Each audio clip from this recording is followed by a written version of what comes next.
बिहार की राजनीति से जुड़ी बड़ी और अहम जानकारी हम आपके साथ साझा कर रहे हैं। बिहार में 42 विधायकों की सदस्यता पर तलवार लटकी हुई है, जिसमें एनडीए के 32 और आरजेडी के 8 विधायक शामिल होने की बात सामने निकल करके आ रही है। बड़ी जानकारी हम आपके साथ साझा कर रहे हैं। बिहार विधानसभा में जारी बजट सत्र के बीच पटना हाईकोर्ट में 42 विधायकों के खिलाफ चुनाव में गलत जानकारी देने को लेकर याचिकाएं दायर की गई है। ऐसे में अदालत ने भी विधायकों से जवाब मांगते हुए नोटिस जारी किया है। आपको बता दें कि इन याचिकाओं पर अलग अलग समय पर अलग अलग न्यायाधीशों की पीठ ने प्रारंभिक सुनवाई की है। ये याचिकाएं बिहार विधानसभा चुनाव के दौरान प्रस्तुत किए गए शपथ पत्रों और अन्य सूचनाओं की सत्यता पर सवाल उठाते हुए दायर की गई है। इसमें याचिकाकर्ताओं की तरफ से आरोप लगाया गया है कि कई सारे उम्मीदवार जो कि जीत चुके हैं अपने चुनावी हल्फनामे में आपराधिक पृष्ठभूमि, संपत्ति के ब्यौरे और अन्य अनिवार्य जानकारियों का सही और पूरा खुलासा उन्होंने नहीं किया है।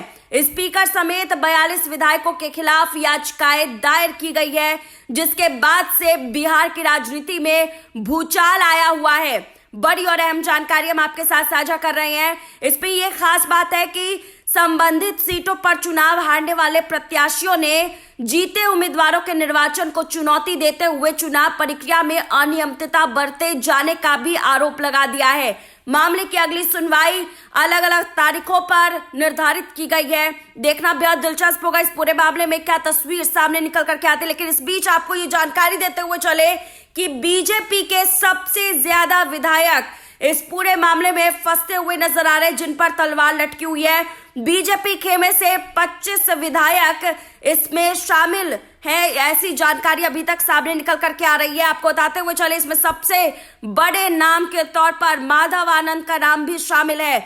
माधव आनंद के साथ में अजय कुमार, राजेश कुमार सिंह, ऋतुराज कुमार, डॉक्टर सुनील कुमार, जितेंद्र कुमार, बाबूलाल सोहारिया, आईपी गुप्ता, सतीश कुमार सिंह, कविता देवी, हरि नारायण सिंह, रितेश कुमार सिंह, अभिषेक आनंद, राजेश कुमार सिंह, अजय कुमार, रमा निषाद और इन्हीं के साथ राजकुमार राय, प्रेम कुमार, विशिष्ट सिंह, जीवेश मिश्रा, शुभानंद मुकेश, विनोद नारायण झा, विजय सिंह, अनिल कुमार और पंकज कुमार राम। ये भारतीय जनता पार्टी के वो नेता है जिन पर इस वक्त तलवार लटक रही है।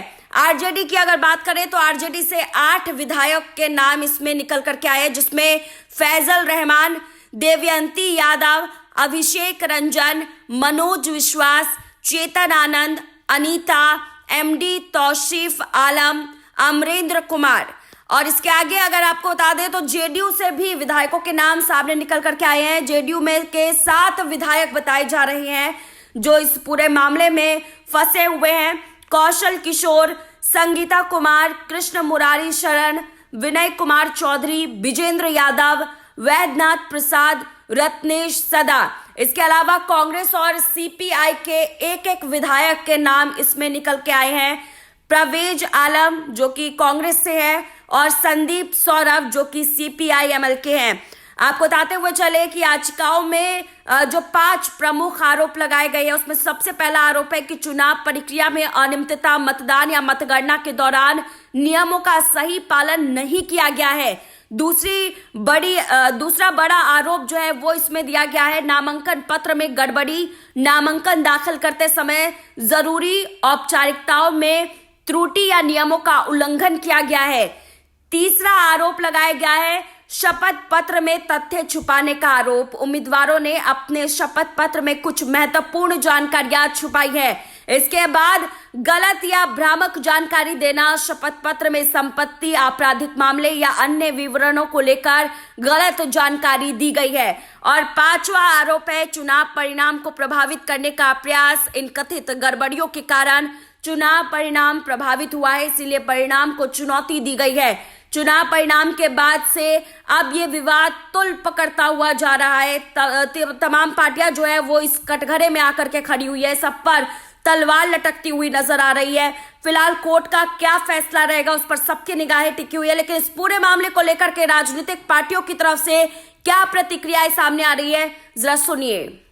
देखिए, ज्यादातर विधायकों ने अपनी बात रखी है। ऑनरेबल हाई कोर्ट की ओर से जो नोटिस दिए गए हैं, ये जो भी माननीय सदस्य हैं वो इनका बिंदुवार जवाब देंगे। संदर्भ क्या है? संदर्भ में जो कोई भी उम्मीदवार किसी भी दल का हो, उनको एक एफिडेविट हल्फनामा दायर करना पड़ता है। और हल्फनामा में जो का मतलब ही होता है कि हम सच से आपको, जनता को और इलेक्शन कमीशन के माध्यम से अवगत करा रहे हैं। अब हाई कोर्ट इस इशू को यदि संज्ञान में लिया है तो ये दायित्व तो बनता है उन जनप्रतिनिधियों की कि उस मामले में हाई कोर्ट को संतुष्ट करावें। जहाँ तक न्यायालय के मामला है तो न्यायालय हर पहलू को देख करके नोटिस सर्व किया होगा।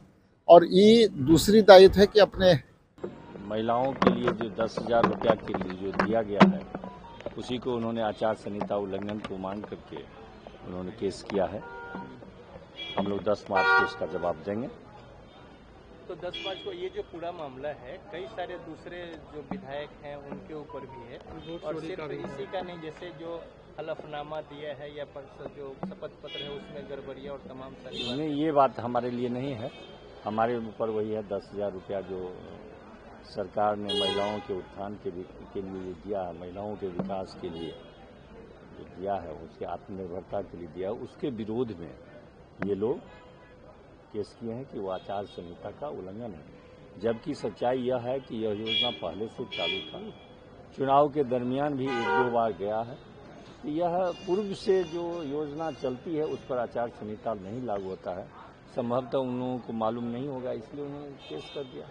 इस संदर्भ में हाई कोर्ट में हम लोग अपना पक्ष रखेंगे। भाई 42 लोगों पर यहाँ तो सबसे पहले नोटिस जारी होनी चाहिए बिहार सरकार पर कि बिहार सरकार ने प्रलोभन, इससे बड़ा 1,54,00,000 के खाते में during election period, campaigning period में पैसे गए, इससे बड़ा प्रलोभन क्या हो सकता है? कोई भी योजना सैंक्शन है तो कोई भी विधायक जाकर उसका फीता नहीं काट सकता, उद्घाटन नहीं कर सकता, शिलान्यास नहीं कर सकता। तो आखिर क्या वजह है कि जस्ट इलेक्शन के करीब में आपने फैसले लिए और ड्यूरिंग इलेक्शन कैंपेन आपने पैसे भेजे? इस सरकार को नोटिस होनी चाहिए। फिर आप लोग कैसे 5 जीत गए? हैं? आप लोग कैसे? अरे ये मामला नहीं होता तुम 25 जीत के आते ना। सर देखने दीजिए क्या है नोटिस, आपके माध्यम से ही मुझे अभी बाहर निकला हूं तब ये जानकारी प्राप्त हुई है। एक बार देख लेते हैं, उसके ऊपर तो हम जवाब देंगे कोर्ट में। लेकिन जिस तरीके से कोर्ट ने नोटिस जारी किया, क्या कहेंगे? बेसिक प्रोसीजर है, इलेक्शन के बाद इस तरह के इलेक्शन पिटिशंस फाइल होते हैं। हमने कई बार देखा है, इतने साल हमने प्रैक्टिस किया है तो हमने देखा है इलेक्शन के बाद जो लोग हारते हैं किसी न बहाने वो इलेक्शन पिटिशन फाइल करते रहते हैं। तो एक बार देख लें दीजिए, आज तक इलेक्शन पिटिशन में जो लोग हारे वो कभी सक्सेसफुल नहीं हुए हैं, उसके ऊपर देख लें। क्योंकि देखिए इलेक्शन कमीशन से ज्यादा फेयर कोई इंस्टीट्यूशन नहीं है। कोर्ट के बाद अगर सबसे कोई फेयर इंस्टीट्यूशन माना भी जाता है तो इलेक्शन कमीशन है। और इलेक्शन कमीशन का आप उठा के हिस्ट्री देख लीजिए, इलेक्शन पिटिशन में कितना ही कम सक्सेसफुल हुए हैं लोग। तो ये नॉर्मल प्रोसीजर है, चुनाव हारने के बाद लोग इलेक्शन पिटिशन फाइल करते हैं। करने दीजिए, हम देखेंगे, जवाब देंगे।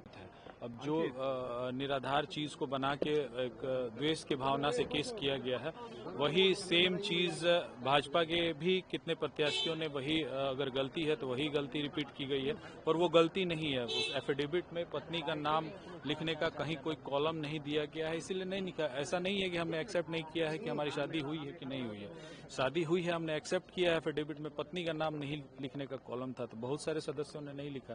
आप इसका जवाब कोर्ट में देंगे? कोर्ट में देंगे। एडवोकेट जो होंगे हमारे, वो इस चीज को रखेंगे और उच्चतम न्यायालय न्याय करेगी। जो बातें उठकर आई और माननीय उच्च न्यायालय ने सूचना सभी माननीय विधायकों को दी है और सभी माननीय विधायक निश्चित तौर पर उसका जवाब देंगे। सभी हमारे वरिष्ठ और पुराने विधायक होंगे, तो इस प्रकार की नोटिस होती रहती है। अगर कोई प्रतिद्वंदी इस वाद को लाता है तो सूचना होती है, लेकिन पूरे तथ्य को पटना उच्च न्यायालय या जिस भी न्यायालय से इस प्रकार की नोटिस निर्गत हुई है वो देखेगी। फिर जो माननीय विधायक वो भी अपना पक्ष रखेंगे, तब सारी चीजें स्पष्ट तौर पर बाहर आएगी। सर आपके भी नाम नहीं, मुझे तो अभी तक कोई सूचना नहीं मिली और मुझे नहीं लगता है कि मुझे कोई नोटिस आने की आवश्यकता है।